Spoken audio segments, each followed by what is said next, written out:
name is Jessica Brito. I'm a licensed clinical social worker and a psychotherapist by trade. Like I said in my last video, March is Disability Awareness Month. So this whole month I'm going to be doing different topics related to disabilities. Today I'm going to talk about grief and loss within the disabilities community and how that affects our mental health. A lot of times people think that grief and loss is death. Someone passed away, they're gone. However, it's not always the case. Grief and loss can happen at any life-changing event. It can happen related to us feeling like we're losing something that we thought we were going to have, or something that we didn't know would be lost. So today we're going to talk about grief and loss and how that affects our mental health in the disabled community. So with grief and loss, we have what are called 5 stages of grief. And within the 5 stages of grief, we're going to have different symptoms that will affect our mental health. The first one is denial. Second one is bargaining. Third one is anger. Fourth one is depression. And the last one is acceptance. So denial is when you reject the idea of what is happening, okay? And when you reject the idea of what is happening, it's kind of like that moment, the initial shock, like, this cannot be happening to me. This isn't real, right? I'll return to being okay. Everything's going to be fine. And just really trying to deny the fact that you're going through this life-changing event. Now, if you became disabled through maybe an accident, a life-changing illness, then this is really going to be that moment where you find out the diagnosis and are having a really hard time with it. And what that can mean is that in that moment, you might not want to move forward with treatment. You might deny the types of medications you need, the types of therapies you might need. But it also can motivate you, because if the denial is, this isn't happening to me and I'm going to get through it, it might push you to fight really hard to get to where you want to be. And with time, that really helps you. Now, let's say you were born with a disability and you're asking, okay, I've always known that this is my disability, right? Denial might look a little more like, oh, life is going to be perfect even though I'm in a chair, or even though I have accessibility issues, or, maybe my brain isn't functioning as well as other people, or the way other people's brains function. And it's more of a denial of like, oh, I'm okay though. That doesn't bother me at all, right? The next stage is anger. And anger is sometimes directed towards others and sometimes directed to self. It doesn't necessarily have to be related to the situation going on. It's just you start noticing like, I'm always angry. And it's interesting because I tell people that for me, when I got injured, I was in a car accident and I became paralyzed from the neck down. And I really didn't go through like sadness or all that, but then I'd get really angry, like angry at everyone, right? So anger is related to what's going on, right? This isn't fair. I shouldn't have to live this life. The world is so evil. My life is ruined. Right? No one understands me. Everyone's against me. Just a lot of anger towards yourself, towards others, towards the situation, or maybe not the situation itself, but you just notice you're always irritated and you're just mad. The next one is bargaining. Bargaining is really trying to find a way to trade your behavior for a better outcome, or the world for a better outcome. And a lot of times when people think about bargaining, we think about a higher power, right? Like you sit there and negotiate with God and you say, God, if you change this, I promise I'm going to change my life. If you make things better, then I promise that I'll be a better person.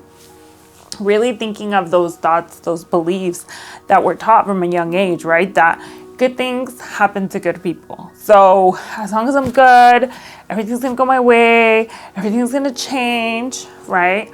And again, it can mean that you just found out you have a disability, so you are like, okay, or a disease or illness, I'm going to eat really, really healthy, and I'm going to exercise, and I'm going to work really hard. And because I'm going to do all that, I'm going to be perfectly fine, right? But sometimes if it's a chronic illness, if it's a terminal illness or a disability that's going to be chronic throughout your life, yeah, it's great that you're doing all these things.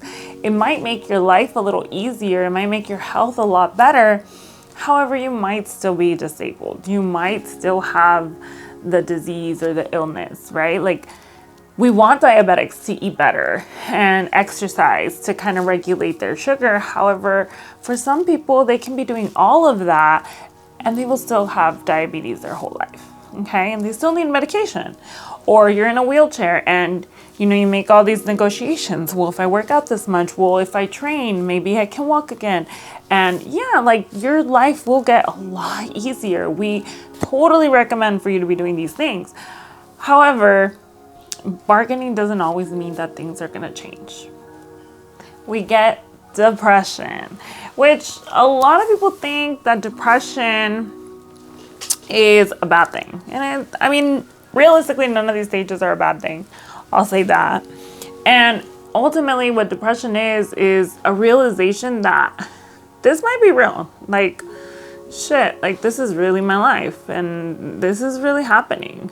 And the reason why depression is a good stage is because that means you're getting closer to acceptance, which is where we all want to get. And what depression is a sadness that lasts. We categorize it as a sadness that lasts more than 2 weeks. And when they ask you, like, why are you so sad? A lot of people, we will have an answer, right? Because I just found out I have a new diagnosis. I just found out that even though I've accepted my disability all my life and I know this is what it is, there's people that might not accept it. So I'm very sad about that.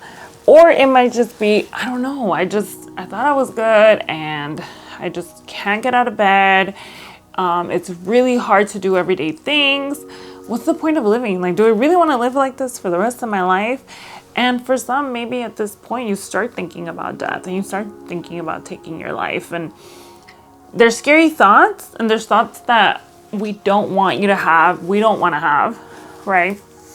But they're not bad. It's just realizing, like, maybe at this point, it's saying, hey, I think it's time to talk to someone about this. And realizing that, hey, if I'm struggling to get out of bed, if I'm struggling to eat, and if I'm struggling to sleep, and if I'm struggling to socialize, and I just want to lock myself in my room or in my own space, that maybe now it's time to start talking about this. And depression is one of those things that, can help us get to a point where we now accept that this is our life and this is what we're going through. Next, is the final step, right? And it's acceptance. Acceptance will look different for everyone. Acceptance is when you accept the situation for what it is, right? It's saying, you know what, this situation might not be where I want to be. It might not be the ideal situation. However, I love who I am and I can prevail through anything, right? This is who I am and I accept it and I accept myself. I love myself. And it's really a place where you might not stay there forever. However, it's the place where we want to get. We want to get to a point where mentally we are happy with who we are and the lives we live, because now we can actually go out into the world and do everything that we need to do, that we want to do, right? And these stages are a roller coaster. Okay, you're not going to go through them in a linear way. You can wake up one day and be in complete denial, like, this is not my life. And tomorrow you're like, this is my life. This is who I am. And I accept it. And then 2 days later, you're going to be like, this sucks. I hate this. I don't want to live this way. And it's really sad what I'm going through, right? The hope is that after going through these stages, you get to a point where you're in acceptance for a lot longer than the other stages. Because throughout our lives, people with disabilities, we have a lot of obstacles that we're going to be facing, right?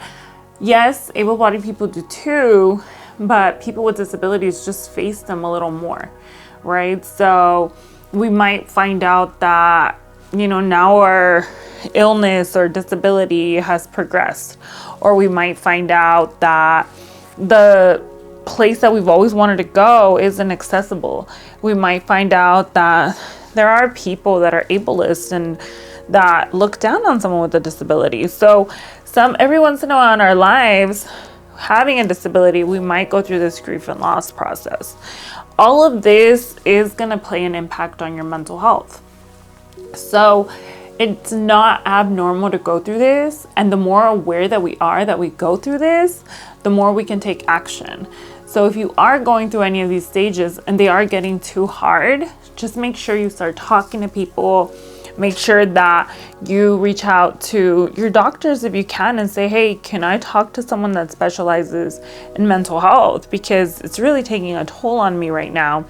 And to take that step and just make a call, get a free consultation. A lot of us do 15-minute free consultations. And although it's really hard to find a therapist with a disability, if we work with therapists that work with transitional phases or therapists that work with trauma, a lot of times they're going to be a little bit more flexible on working with people with disabilities. So take that chance, and if you need the help, don't forget to take it. Thank you for watching my videos. Remember, I'm going to be doing a couple more related to mental health in the disabled community. Please like, share, subscribe, comment on anything that you want to know about. I try to get to those as much as possible. And remember, stay mentally healthy.